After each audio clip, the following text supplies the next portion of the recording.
Bueno, y hablamos ahora con Axel Kicillof, el gobernador de la provincia de Buenos Aires, que se está retirando de nuestra región luego de haber recorrido Chacabuco y Junín con diversas actividades. Axel, bienvenido, buenas noches. ¿Cómo anda, Diego? ¿Cómo estamos? Bien, queriendo saber la impresión de esta jornada bastante ajustada en tiempos, con entrega de escrituras y con esta charla por el acceso a la educación. Sí, mira, bueno, en Chacabuco estuvimos entregando escrituras, teníamos que recorrer un CAPS, una obra de un centro de atención primaria de la salud, pero bueno, tuvimos que abreviar porque también por el mal tiempo llegó a venir aéreo, pero tuvimos que venir por ruta y ahora me estoy volviendo por ruta. Volvió el Clio, digamos. Andamos recorriendo de nuevo la provincia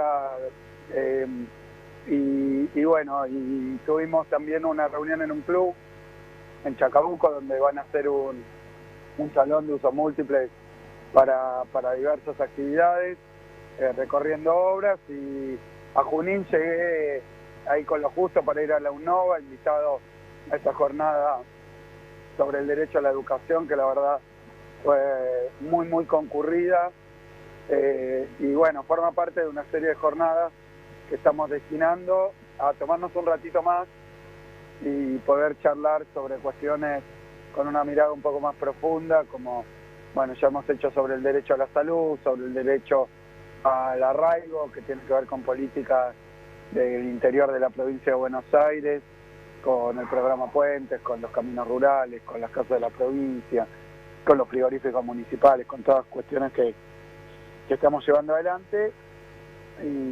Y bueno, y en este caso tocó educación, así que lo escuchamos a nuestro ministro, a Alberto Silioni, a Tamarit, que también habló sobre la cuestión y sobre esta discusión que hay, que nos tomamos un ratito más para reflexionar sobre esto, ¿no? Porque evidentemente de cara a las elecciones están los que creen que hay demasiadas universidades públicas, los que creen que las escuelas públicas, bueno, cuando les tocó gobernar no merecían, bueno, cerraron una escuela en Junín, ¿no? Porque lo hicieron con 37 escuelas, Vidal, de baja matrícula, y bueno, un poco discutiendo qué es lo que creemos acerca de la educación pública, la salud pública, acerca de los derechos.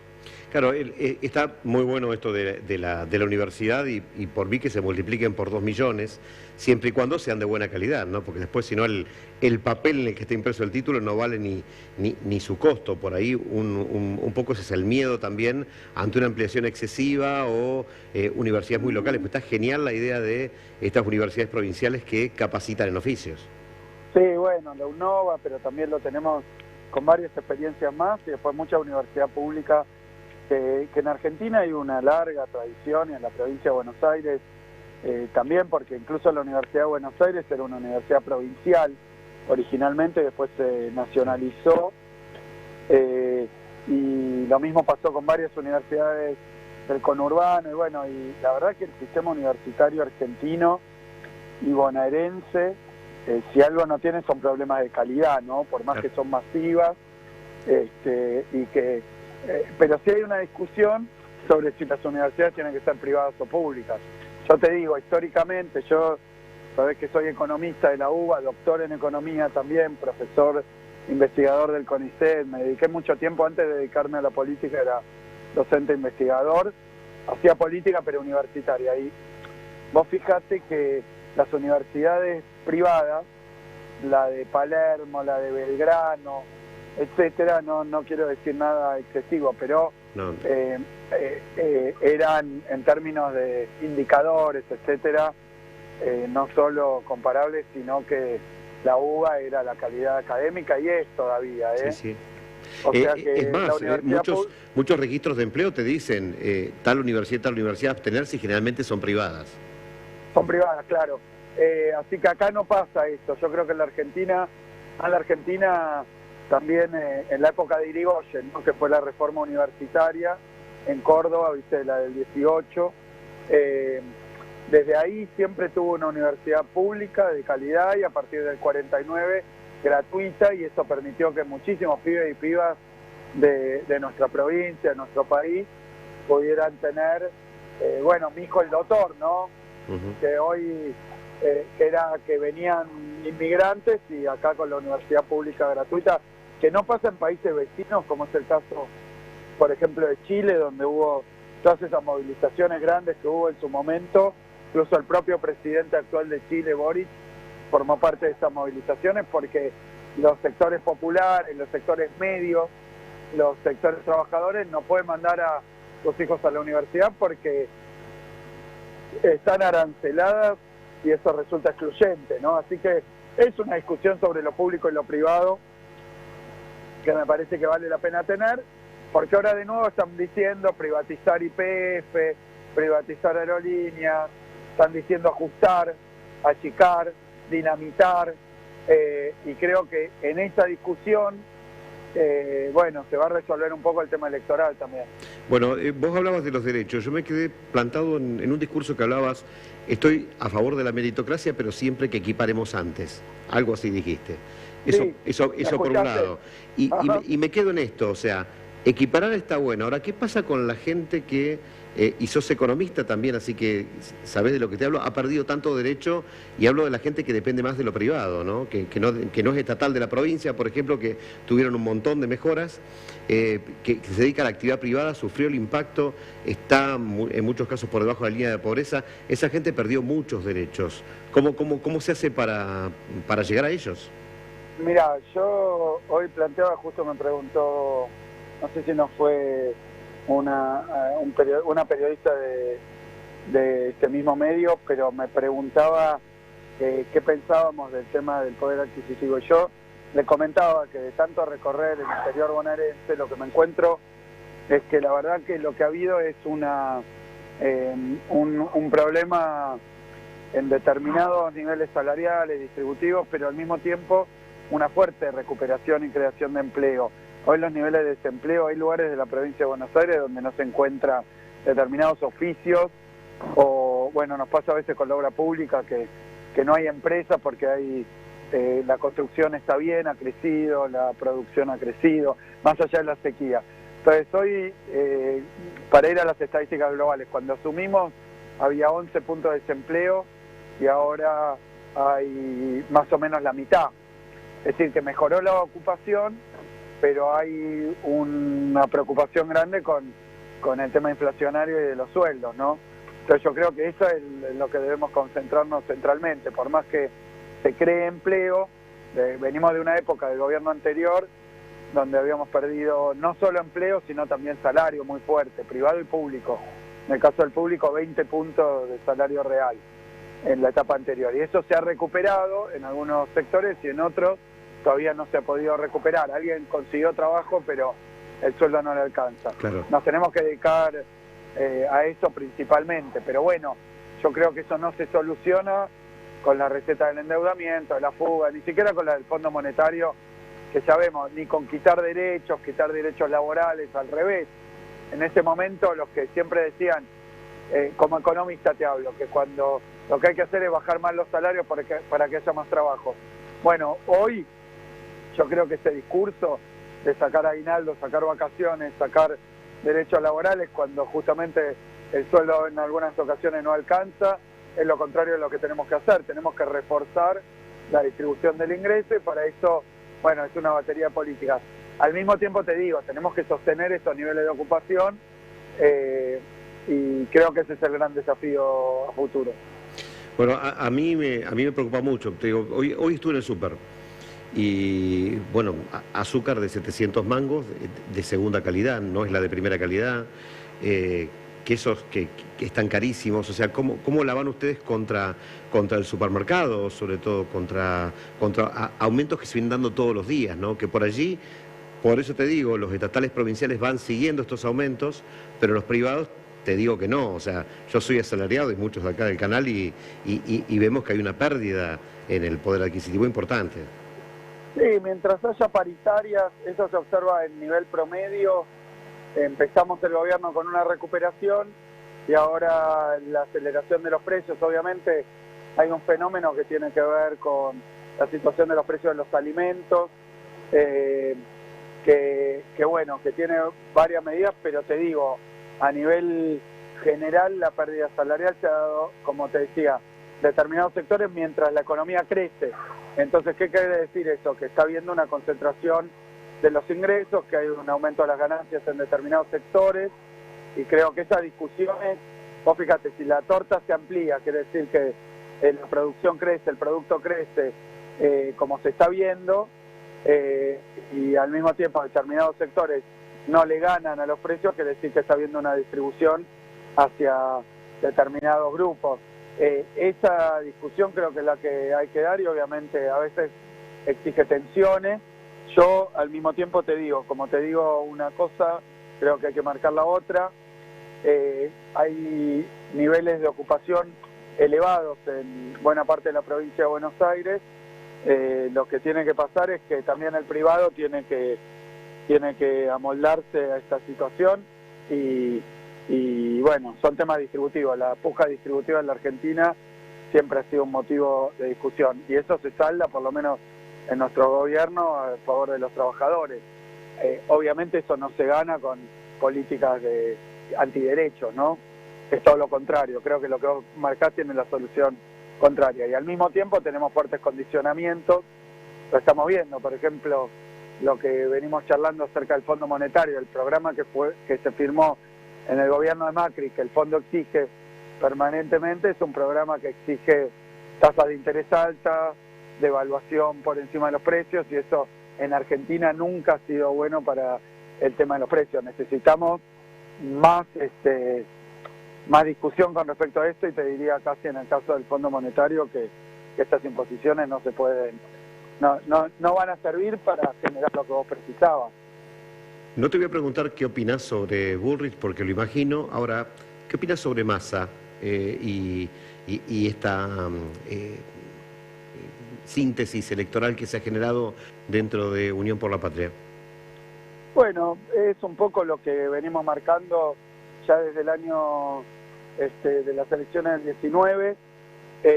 Me parece que se ha priorizado la unidad dentro del campo popular, dentro de Unión por la Patria. Hay diferentes matices, diría yo, pero también grandes parteaguas con respecto a la oposición. Vos me decías, no te voy a preguntar sobre Bullrich.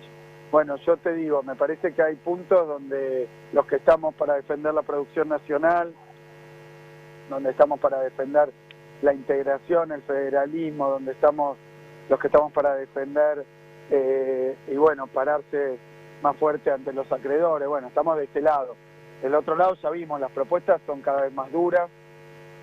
Yo creo que incluso los que dentro de Juntos por el Cambio, que trataban de plantear un sector de moderados y un sector de duros, eso de todo o nada, y después escucharla a Carrió, que Carrió el otro día decía, a mí me lo endilgaban, pero yo citaba a Carrió cuando decía que para aplicar el ajuste que pregonan determinados sectores, que además parece que están favorecidos en las encuestas, ¿no? Pero determinados sectores plantean un ajuste muy profundo, muy fuerte, achicar la prestación de salud, de educación, lo que hicieron cuando gobernaron, porque cosas que cerraron escuelas, ajustaron salarios, bueno, y decía Carrió, eso hay que hacerlo con represión.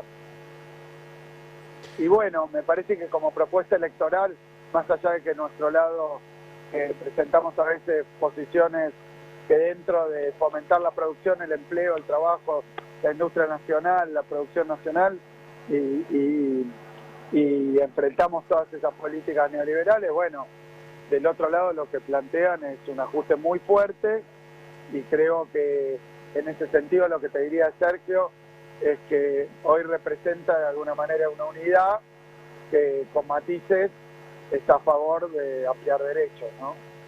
Estuviste en Junín, un lugar que visitas poco por Petreca, visitas más o menos igual todos lados. ¿Cuál es tu relación con Junín y con la cuarta sección electoral, que tiene un signo diferente al tuyo en una importante cantidad de partidos? Sí, en Junín creo que he estado 3 veces, contando cuando estuve en campaña, 4, no sé si 3 o 4 veces. Son 135 distritos, tuvimos 2 años muy difíciles porque si uno iba, como veníamos de La Plata, donde había más contagios que en el interior, hubieran dicho que llevábamos... ¿te acordás cuando hacían piquetes en la entrada de los pueblos para que no entrara nadie que venía de afuera. La verdad que fue muy difícil recorrer para todos, pero no, yo obviamente ahora estoy terminando en todos los distritos mínimo 3 visitas y en todas a quedarme un rato, a charlar, a hablar, así que no, de ninguna manera. Y al mismo tiempo creo que es un gobierno provincial que está distribuyendo recursos del Fondo de Infraestructura Escolar, del Fondo Municipal para Obras, que ahora se llama Municipios a la Obra. Hemos distribuido equitativamente los recursos, tenemos obra en toda la provincia de Buenos Aires y después, obviamente, hay algunos dirigentes que tienen otra orientación política, que han apoyado políticas como la de Vidal, que han aplaudido de pie a Macri y obviamente piensan distinto. Uno no, justamente ese es el juego democrático. Luego seguimos trabajando en planes para expandir la educación, tenemos obras en todos los municipios, en las escuelas, como pocas veces se hizo, venimos abriendo las escuelas que cerraron, venimos construyendo, ya tenemos 169 nuevos edificios escolares. Pensá que Vidal cerró 37 y abrió, dice ella, 65. Nosotros abrimos mucho de lo que se había cerrado en el gobierno anterior, todo entiendo, y además tenemos 169 nuevos edificios escolares, centros de atención primaria de la salud. Es expandir derechos, obviamente falta mucho, nadie dice que se pueda solucionar de 3 años y medio de gestión, 2 con pandemia, así que no vamos a solucionar todos los problemas, pero sí venimos a defender a la salud pública, a la educación pública, que cuando hablan de los canales porteños, viste, están por lo privado, la mano invisible, la oferta y la demanda, pero ¿quién va a venir a abrir una universidad privada arancelada? Nadie, al interior de la provincia. Son pensamientos que capaz para los porteños anden bien porque son las zonas donde se concentra el ingreso y la riqueza y demográficamente, pero no funcionan para una provincia que es productiva, una provincia que es federal. Bueno, y con Petresca, ¿cómo es tu relación? ¿Podés mantener una charla, un diálogo? ¿Puede haber un ida y vuelta, al menos para la gestión, agradable, viable? Mira, yo soy así en el trato. Soy, primero que desde el punto de vista personal, creo que las diferencias políticas no se resuelven con los modales, digamos. Creo que hay diferencias políticas, pero se puede hablar, hay que hablar con todos. Lo he hecho infinidad de veces durante la pandemia, teníamos Zoom y reuniones prácticamente semanales a veces. Así que, y después mi teléfono lo tienen todos los intendentes, los 135 intendentes. Obviamente es una provincia muy grande, territorialmente, demográficamente y con muchos distritos, pero le contesto a todos. Cualquiera lo puede decir, cualquier intendente de la provincia de Buenos Aires, que si me pone un mensaje, tiene una necesidad, tiene una dificultad, un problema, un pedido, puede hablar conmigo y con todos los ministros. Todo el gabinete, teléfono abierto para todos los intendentes, sin distinguir el partido político, es así como gobernamos. Y por supuesto que a veces al haber una mirada más compartida es más fácil porque, a ver, los que están en la boleta de Larreta, los que están en la boleta de Bullrich, o los que estuvieron con Macri, son los que endeudaron al país. ¿Qué puedo decir? Aplaudían de pie. Entonces, obviamente que hay diferencias, pero a mí en el trato personal y como gobierno yo tengo la obligación de atenderlos a todos, por eso hay obras en toda la provincia, hemos intervenido en las rutas en toda la provincia y por supuesto que faltan cosas, pero no distinguimos. Y me parece bastante mezquino. Vos imaginate que cuando yo estaba en la oposición, había un gobierno que decía no puedo terminar una obra si la empezó el gobierno anterior. Eso era lo que pensaba Vidal. Nosotros hemos terminado infinidad de obras que venían paradas de la época de Vidal, viviendas, escuelas, jardines, porque la verdad que hicieron muy poco, y si uno iba a decir esta no la hago porque venía del gobierno anterior, hubiera sido muy limitante, y las obras y todo es para los bonaerenses, no para los partidos políticos. Bueno, y una última que tiene que ver con las expectativas electorales en la cuarta sección electoral. ¿Cómo ven los números ustedes? ¿Cómo observan a sus candidatos propios? No, nosotros ya apoyando a Valeria, apoyando a nuestros candidatos, a nuestras candidaturas. Creo que Unión por la Patria tiene una propuesta que es muy buena, que es de unidad. A veces localmente hay alguna competencia en una PASO, entonces nos toca acompañar y bueno, después de las PASO tendremos ya quienes resulten por expresión. Pero mientras tanto, sobre todo cuando hay candidatos únicos, creo que tenemos una muy buena propuesta y que hay que acompañarla. Después, las encuestas, vos viste cómo es, cuando yo era candidato, vine a Junín también, decían todas las encuestas que Vidal ganaba la reelección por una diferencia grandísima, y después pasó que perdió por 20 puntos, 18 puntos en las fases, y después un poquito menos, pero también, o sea que mucho en las encuestas no creo más en el trato directo, en el mano a mano, en estas recorridas para escuchar, para comprender lo que falta y seguir trabajando. Nosotros apostamos más salud pública, más educación pública. Con lo que no tengo ningún problema. Si hay una escuela privada, si hay una salud privada, si alguien quiere hacer algo, no hay ningún problema. Pero en general, en la provincia de Buenos Aires, producción, trabajo, salud y educación son nuestras prioridades. Axel, muchísimas gracias. No, muchísimas gracias a ustedes. Un abrazo grande.